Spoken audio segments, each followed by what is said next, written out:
this in an attempt to reconcile the insane events that took place over the last 48 hours, and to help ensure that I am indeed still within my right mind and have not completely lost my grip on reality. My name is Anthony, and at the very least it still feels like I am still alive. I survived what could be described as an attack, though most who I tell this tale to will never believe me, for the thing that attacked me, assuming I am even remembering it correctly, was not a person or an animal, but an inanimate object, and it nearly killed me. It sounds crazy, but I know it was real. It had to have been. How else did I get these injuries? And this coat? I will try my best to summarize the events, as I can still remember them, since I blacked out during portions of the last few nights, and cannot recall with full certainty all the events that might have happened. It was winter, and during the height of the holiday shopping season, and I was at my local mall browsing around for whatever caught my interest. I was just kind of wandering from store to store. It was fairly late, and the mall was getting ready to close, and many stores were already preparing to shut their doors. I remember seeing an odd-looking store I had not seen before. A large sign above in Gothic-style font indicated that this was the Proud Tailor, and it caught my attention, so I decided to see what was in there. I remember walking in and seeing it was predominantly a clothes store. It was a strange little shop with a lot of almost old Victorian-style clothing, other accessories that would seem more at home a century earlier. I wondered if people shopped here for costumes or actually wore these antique-style clothes. I was unable to get an idea of the genuine intent, since I seemed to be the only person still in the store. Besides the clothes, there were also old accessories and other items like canes, umbrellas, and in one case even an old cavalry saber on the wall. I found it strange. They seemed to sell all these antique relics and old clothes in a generic shopping mall next to a standard outlet store and other chain clothes stores. But I thought maybe there was some new market for Victorian-style clothes making a comeback, and continued on further into the store. The back of the store had something that arrested my interest even further. It was a row of very odd-looking mannequins. I always found mannequins sort of uncanny, so many depictions of them in horror stories coming to life made me uneasy around normal ones, and these particular specimens seemed to be repellent and off-putting enough to be even worse. Something about how they were designed, the poses and expressions, seemed almost lifelike, and even more disturbingly, they wore what appeared to be pained expressions, like they suffered some anguish in silence rather than the normal expressionless faces others tended to be molded after. The clothes they wore were apparently very high quality, and they did indeed look very impressive. As I was staring and half gawking at a creepy mannequin with the worst look on its face, wearing an impressive, large, fur-lined overcoat, I felt a strange compulsion to reach out and touch the coat. I was startled out of my trance, and embarrassingly, I let out a cry of surprise and checked myself when I realized I had been approached by a member of the staff. A young-looking woman had reached out her own hand and had intercepted mine, blocking it and indicating to a sign by the mannequins that read that mannequins and their display clothes must not be touched. Apparently these particular specimens must not be touched at any time, the store worker indicated. These were very valuable antiques and were, oddly, not for sale, despite the normal intention of mannequins functioning as a way to help sell the clothes they are meant to show off. The store worker offered an apology and asked if I needed help finding anything. I said I was okay, but my curiosity got the best of me, and I asked her why they had them at all if the clothes they wore were not for sale. She paused briefly, as if considering her answer carefully, and said something sort of strange. She said, "We just don't like to be touched." She paused awkwardly and corrected herself. They don't like to be touched, just admired. The clothes they wear are very rare and valuable, and are more for decoration. Please respect our rules and do not touch, or we will have to ask you to leave. She kept saying we when it seemed like she was the only person here that was working. The way she stared at me when talking was kind of creeping me out, and I noticed that in a minute or so I had been talking to her, I did not notice her blink a single time. I was taken aback and was kind of stammering for a response when she interrupted me and said, "Oh, look at the time. We will be closing up soon. Please let me know if there's anything I can help you with. But do hurry. Thank you."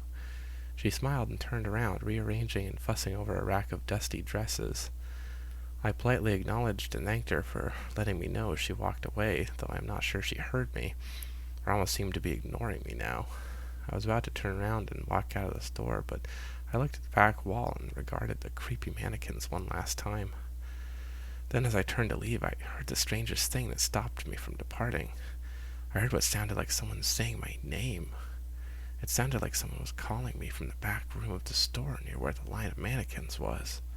I thought maybe someone else might have my same name on the staff, but no other staff seemed to be here. I looked back towards the front of the store near the exit, and then at the row of dresses I had seen the store employee, but she was nowhere to be seen. I almost wrote it off and chalked it up to paranoia due to the creepy vibes this place was giving me. I turned once more to leave, but then I heard it again, louder than before. Against my better judgment, I slowly approached the back door again, and this time I leaned in, trying to hear if my name was spoken again. I crept in so close to the door that I accidentally pressed against it, and when I stumbled over a cord on the floor I hadn't seen, the door gave way and opened with a creak into the back room. I caught myself before falling on my face, but I had stumbled fully into the back room, and as I stood up I tried to regain my balance and composure. I was assailed by a strong mixture of something rotting, a rank mildew-like smell. I was surprised I hadn't been able to smell it in the store with how strong it was. I instinctively covered my mouth with my hand and held back nausea at the pungent smell. I suppressed a shiver that I first attributed to the deathly stench, but then felt around me in the air, and I realized they must have had an air conditioner cranked on back here. It felt freezing, a full 20 or 30 degrees cooler than the main store. It was dark as well. I could scarcely see anything beyond what the light of the main store carried into the entryway of the back room. I wanted to leave there and then with how disturbing the back room seemed to be, but just as a last check and to give in to some voice in the back of my mind, I called faintly into the room, quietly stammering and then eventually committing to it and then letting out a wavering "Hello?" I held my breath, both in fearful anticipation and as a means to keep from breathing in more of the reeking miasma. I exhaled after a long pause and turned around to leave, but then I heard a slamming sound, as if heavy iron bars crashing to the ground, and whipped around to see what had happened. I walked out toward the front and saw that an abnormally heavy iron gate had fallen down over the entrance, and only apparent exit, as if they had started to close already. I spoke up and shouted, "Hold on, I'm still in here, hello? Anyone? I'm still here, you locked me in." I searched frantically for the young woman who worked here, but I could not find her.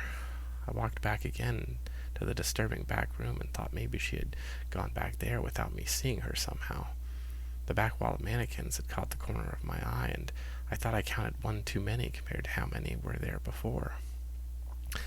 I cried again, apparently in vain, to anyone who might be here to listen, that I was stuck in here, and they needed to open the gate when I heard a voice from the back screaming, "Save us!" I ran back to see who was calling for help, and as I stumbled into the darkness of the back room shouting out to see where the voices had come from, I felt my legs wrenched out from under me, and I was thrown a good 5 or 6 feet away from the door and slammed hard into the wall, landing bad on my head.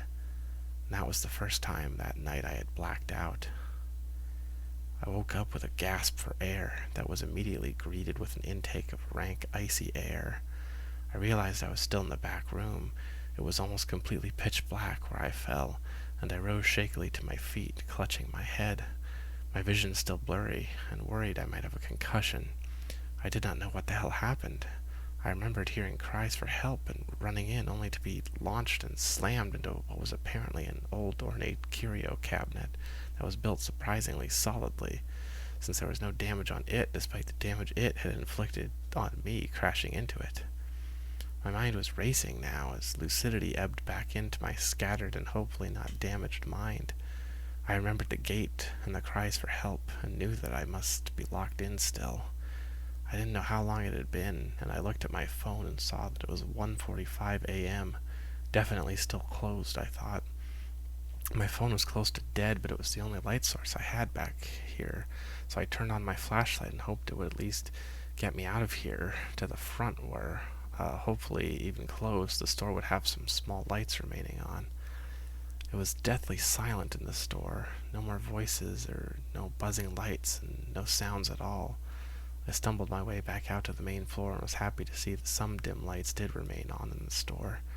I switched off my flashlight to save power and immediately tried to see if there was an area in the store where I could get reception on my phone to call for help, since upon checking the time I noticed I did not have a single bar previously. To my dismay, there was not a single spot that had any reception, so I gave up and headed for the entryway and the heavy gate. I thought maybe a night security guard might be in the mall, and I figured maybe if I made enough noise I could attract their attention and they could get me out. I grasped the bars and was disappointed it was not one of the lighter shutters that I could shake to make more noise.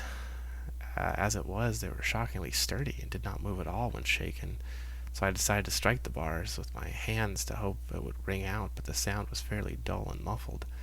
I kicked at them with similar results. No good. I would need something sturdier or louder. I shouted for help to anyone who could hear, but the darkness beyond the gate seemed to swallow the sound. I looked around to see if there was something that would make more noise on it, and that's when I remembered the old saber on the wall. I began walking again toward the back wall when I felt a gust of chill air that made the hairs on my neck stand up. It was getting very cold in the main store all of a sudden. I thought maybe they just shut off the heat, and since it was winter it would naturally get cold at night. But the onset, when it had been warm before, was a rather strange contrast. I reached the back wall, and the air around the back room was positively frigid. There was no way this was ambient temperature. It had to be some sort of AC that was running. It was too cold. I saw the saber on the wall, and as I approached it, I began to reach up to try and remove it from the wall. I caught a sight of something in the corner of my eye that almost made me loose an involuntary scream of surprise. All of the mannequins on the back wall close to the saber were looking at me. Not just in my direction, but their heads were actually tilted at a specific angle to be looking directly at me, where I was trying to take the sword from the wall. The pained expressions were gone, and they all appeared to have stony, serious looks now. The change freaked me out, and I thought someone was here with me, playing a cruel trick or something.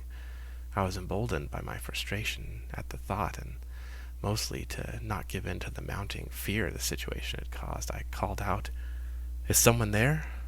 Please, if this is a trick, it's not funny. You're holding me here against my will. That's a crime. If you let me out now, I won't press charges, but I mean it. Stop with the gag and let me go." Silence was all that responded. Suppressing my feeling of dread, I remembered what I was doing before and reached up and with not some minor amount of difficulty removed the sword from the wall. It pulled off with a crash as the whole mounting plaque came off as well, and I stumbled again to the ground. I had pulled too hard and landed on my shoulder this time. It was painful, but better than landing on my head and passing out again. I removed the hooks attaching it to the mounting plaque and felt a renewed sense of confidence holding a weapon now. I didn't think I would actually use it. Stabbing someone playing a prank was overkill, but maybe I could leverage some intimidation if someone was not taking my pleas for release seriously enough. At least I could use it to make more noise as planned. So I returned to the gate and began striking the sides of the saber on the metal bars and hearing a satisfyingly loud metallic clanging, reverberating and echoing for yards in all directions from the gate. Someone has got to hear this, I thought. After striking at the bars for over half an hour, I began to lose hope. How could no one be hearing this? What was security doing? As I stopped swinging the sword and paused, I once again felt the creeping chill. How had it gotten so cold? It's freezing near the gate as well now.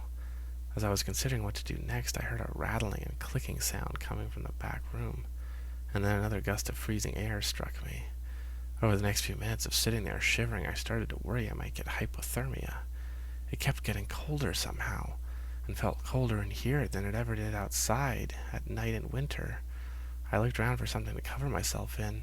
I was only wearing jeans and a t-shirt and left my coat in the car since I had suspected I might buy a new one today. I kept searching around and only found dusty old dresses made of thin materials almost falling apart. For some reason now at night they looked much older and worse than they had before.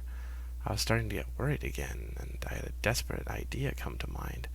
I remembered the large overcoat the central mannequin was wearing, and considered that it might be the only thing that fits me and is warm enough to combat this bizarre chill. I didn't like the idea, but I would rather not freeze to death, so I had to find something. I approached the wall of mannequins again, cautiously walking up and not breaking eye contact. They still appeared to be staring where the saber was on the wall, so that was good, I thought. I paused for a moment when looking at the ugly thing.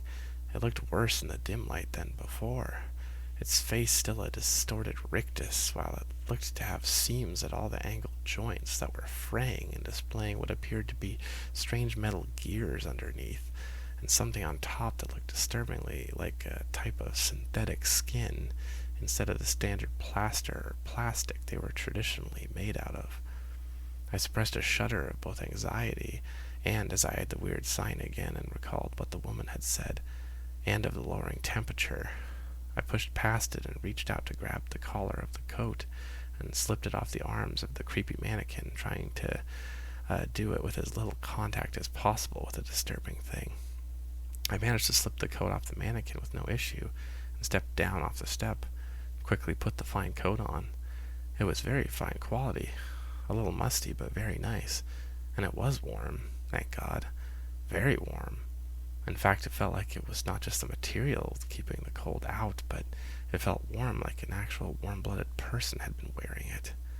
As my mind raced and my skin started to crawl, I looked back up and fell back onto the floor, staring up at the face now looking down directly at me.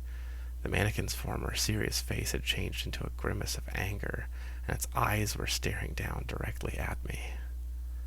"What the fuck?" I gasped as I instinctively crawled back a few more feet from the hideous thing. My heart was racing, and I stood up and clutched the sword I had dropped until my knuckles turned white. "Hey! Who the hell is doing this?" I screamed. It's not funny. I don't want to hurt you, but I'm getting freaked out, so congratulations. You got me. Now kindly cut this shit out and come out where I can see you." I shouted my frustration, giving vent to a stronger and emboldened voice, free of some of the fear from the previous moment. Another long pause, and nothing happened. I continued. "All right, if that's how it's going to be, then you asked for it." I held fast to the saber and reached it out to put the blade at the mannequin's face. "One last chance to show yourself, or the fancy, creepy-ass mannequins are getting cut to pieces, starting with this one, and the fancy clothes for good measure, if someone does not get out here and let me out right now," I screamed. Still no response. I looked around trying to focus to see if I heard anything or saw any subtle movement around the store. As I looked back, the other mannequin heads were staring at me now with looks of what could best be described as fear on their faces. "All right, enough of this shit." I shouted one final time and reached back my arm and swung the saber in a long arc right across the mannequin's face and neck, where a fine cravat was covering a portion of its disturbing human-like neck. I was not prepared for what happened next. An anguished cry of pain and a deep cutting sound of skin being sliced were immediately followed by a jet of blackish blood spurting from the now open neck wound on the terrifying mannequin. "Oh my God," I thought to myself. Was someone in that one? Is that a person? Did I just kill someone? I backed away from the macabre scene, the blood pooling on the floor near the mannequin. As I backed away, I saw it fall down onto the floor in a crash of limbs contorting in a morbid tangle, which I thought, due to the static nature of mannequins' poses, should be impossible. Holy shit, I killed someone," I kept repeating over and over in my head. In retrospect, it may have been better if I had, for I was truly not prepared for what happened next. I backed away until I was almost to the front again, not taking eyes off the horrifying spectacle, when the back door flung open, and standing there in the dim light was a slender figure wearing what appeared to be a mannequin head-like mask, with many long nails and thread seams protruding out of its skin. It carried a hacksaw and some sort of odd scissors or shears, and was caked in that same disturbing blackish fluid which may or may not be old blood. It walked forward with an otherworldly alien motion, and stopped and stuttered as it tried to move, jerking all the while like some nightmare marionette puppet. I was speechless and stunned by the absolute nightmare image of the scene. The thing got closer and turned its head to regard me, and then looked down at the sight of the now apparently slain mannequin or puppet or person still bleeding on the ground in front of me. There was a terrible moment of protracted silence as I held my breath, not knowing what to do, when the monster spoke. "Thief! Murderer!" The thing shouted in a grating and hissing whisper, and it began to lurch toward me, its arms upraised with its tools, and its bizarre half-static facial expression shifting to one of pure malice. My fight or flight kicked me out of my dazed horror as the imminent threat was staring me in the face. Whoever this psycho was, they had upped the game from creepy pranks to attempted murder. Despite the weapon I held, I panicked and ran to the front gate, vainly shouting and striking the sword on the bars, screaming for help. The thing kept on, lumbering towards me, its arm holding the hacksaw raised over its head, and its murderous gaze never leaving me. When I realized again no help was coming, I gripped the sword with renewed vigor and turned to face the nightmare person or thing that was attacking me. I faced it again just in time to see it moved with disturbing speed and was leveling a blow at my head. I had just enough time to raise the blade on instinct and almost accidentally parry the blade with my own. The thing hissed and lunged forward, trying to stab me with the wicked scissors it held. I tried to back away, but the gate was to my back, and I stumbled awkwardly into it and couldn't fully disengage myself due to the locked saber and hacksaw blades, and I felt the terrible stabbing pain below as I saw the scissors sinking into my side. I screamed in pain and pulled back, very stupidly twisting to try and fall away to the side, and I had successfully moved to the side in a way, but made the puncture wound even worse, and I almost passed out due to the unbelievable pain. Only adrenaline and fear kept me conscious. I gasped and fell back away from the oncoming thing. It paused awkwardly when it could have moved in and delivered a killing blow. "Can't let you go now, can't let you go, can't," it began mumbling. "No, don't want to kill it. Leave us alone." The thing seemed to be arguing with itself or some imperceptible other entity I could not see. I cautiously backed up and used the bizarre reprieve of the thing arguing with itself to crouch down and fall behind some rows of clothes in an effort to hide. I heard the mumbling get louder, and then it was punctuated by a tortured shriek and frantic footsteps back in my direction. I held my breath and gripped the saber with one hand and my bleeding side with the other to stem the flow. I had to think fast, but before I could decide on a course of action, another horrifying thing caught my attention. The back row of mannequins had begun to scream, and as they screamed, they slowly and methodically began to outstretch their arms. A metallic screech like grinding gears on rusty hinges let out as they did so, and eventually they were somehow pointing their fingers directly at me and where I was hiding. In another moment, I saw a blade come slamming down next to where I was hiding, and I heard the monster thing, its gears grinding, its ligaments straining and tearing to move faster in its murderous pursuit of me. I screamed, but managed to rise to my feet in time to avoid another stab directed at my heart. I knew I couldn't escape, so I had one last chance. Summoning what little remained of my nerve, and knowing if I didn't fight back I would die to whatever this thing was, I held my saber out in a blocking posture as I rose fully to my feet and frantically looked around to see if something could be turned to my advantage. The thing swung again for my head with its saw, and I was ready. I backed away and sidestepped it, while catching the back of the hacksaw and redirecting it into a nearby fixture that caught the blade and momentarily trapped it. The thing tried to capitalize and attempted another lunging stab, but I was ready. I shifted hard to the side and brought my own sword arm down onto the wrist and handle of the scissors and cut the monstrous form's hand clean off. Emboldened by a surge of adrenaline and not wanting to miss the opportunity I had created, I leaped forward, almost stumbling, but catching myself by grabbing the creature's other arm and leading in with the tip of the sword, stabbing it into and fully through the monster's chest, impaling it and sticking it into the ground by a full several inches of sword now sticking into the ground beneath it. Breathing hard, I stood up, my own leaking blood now mingling on the floor with this horrible creature's bleeding chest and severed hand.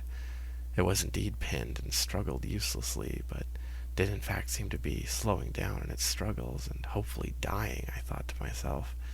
It began a raspy wheeze, and I thought I heard it mumble, "Please, Against my own better judgment, I bent down and heard it trying to speak. My own morbid curiosity got the better of me, and I felt a strange compulsion that I acted on almost unconsciously. I reached out and began pulling the disturbing mannequin mask or head off the thing. There was a nausea-inducing, peeling sound, and a disgusting smell pervaded the air as I pulled, but eventually it came free, and I cast the awful mask aside. Once removed, I didn't know what I was expecting, but the fantastical expectation did not match the reality I beheld. What I saw, in fact, was the face of the store clerk I had met earlier. Her face was covered in blood, but it was definitely her. The reality of the situation I saw horrified me again, and the gravity of the situation kicked in, and I realized I had likely killed another person tonight. "Oh my God, lady, why?" I began to shout. "What the fuck, lady? Why did you come after me? What the hell were you doing? Why did you do all this?" I was shouting and almost crying. I can't believe this had all happened. I was pacing and bleeding and freaking out. I heard her begin to mumble something. It was shaky and sounded different than before. She spoke softly, almost inaudibly, and I had to bend down to hear her. "Thank," she started and coughed up a spurt of blood. "Thank you. I can finally be free. You need..." She tried to finish, and then her eyes bulged, and she began in a panicked tone. You need to leave now. The key is in the back room." She was unable to finish, and she died, eyes wide, mouth agape, not looking at me, but past me to something behind. I turned around and heard a nightmare clattering and clanking and twisting and shambling of many disjointed limbs shuffling toward me, and saw that all of the remaining mannequins had gotten off the wall stands and were moving toward me in a nightmare procession of gangly limbs and grasping hands.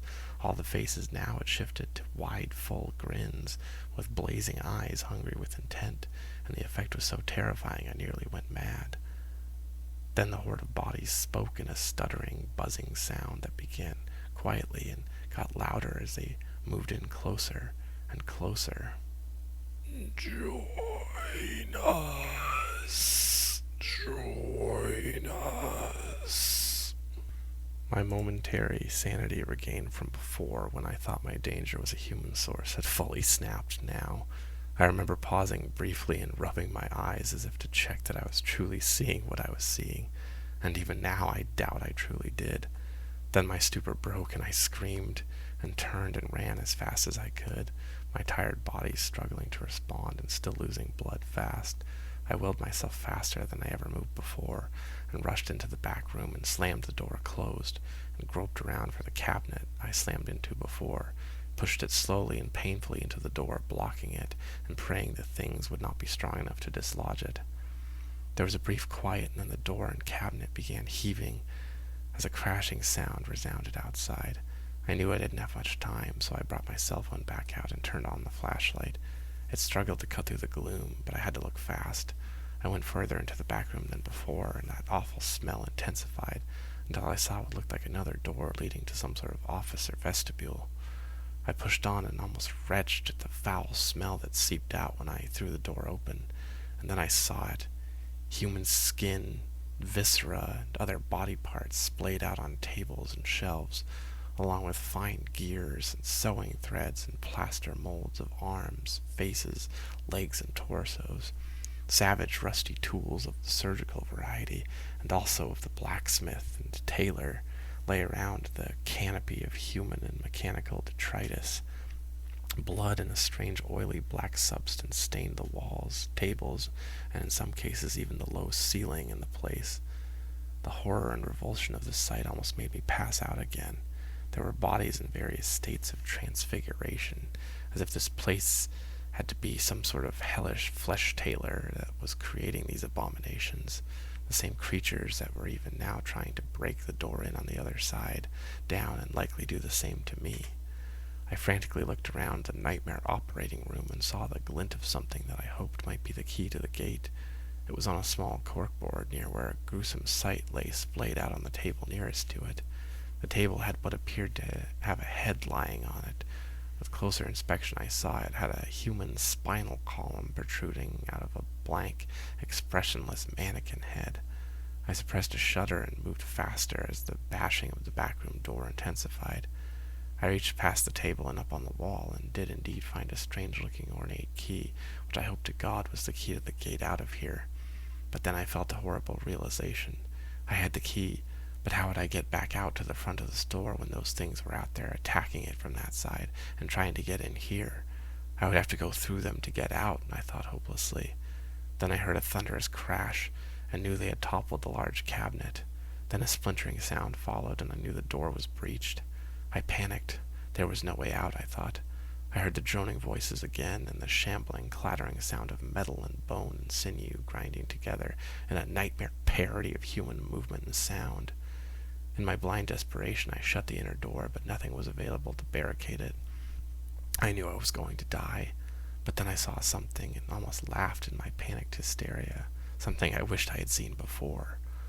What I saw was a small red handle that indeed upon closer inspection appeared to be a fire alarm. I remember laughing to myself madly even as the things threw themselves at the inner office door.